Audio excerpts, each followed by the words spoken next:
আসসালামু আলাইকুম আপুরা, সবাই কেমন আছেন? আশা করছি আল্লাহর রহমতে সবাই ভালো আছেন, সুস্থ আছেন। প্রায় সন্ধ্যার সময় মনে হয় কি খাবো কি খাবো। তো ঝটপট করে এরকম যদি প্যানকেক বানিয়ে নেওয়া যায়, তাও আবার তেল ছাড়া, তাহলে তো খুবই ভালো হয়, তাই না? তো আজকে বানাচ্ছি তেল ছাড়া প্যানকেক। ব্যাটারটা গোলাতে হবে অন্যান্য প্যানকেকের মতোই, শুধুমাত্র তেল ইউজ করিনি।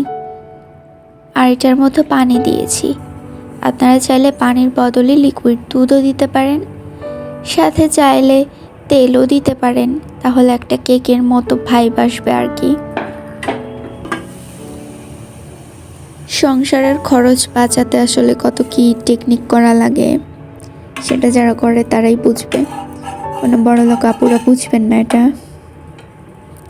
আমার মতো মিডিল ক্লাস যারা আছে তারা বুঝবে।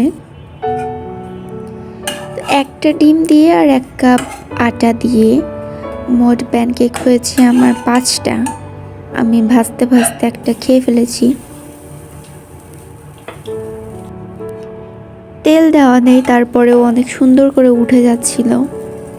কালারটা মনে হয় ভালো আসেনি তেল দেওয়া নেই, এই জন্য।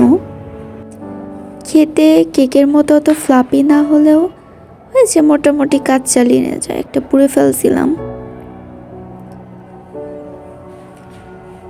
মানে আপনার একটু ক্ষুধা দূর করতে আপনি খেতেই পারেন এই চিজ। ধন্যবাদ।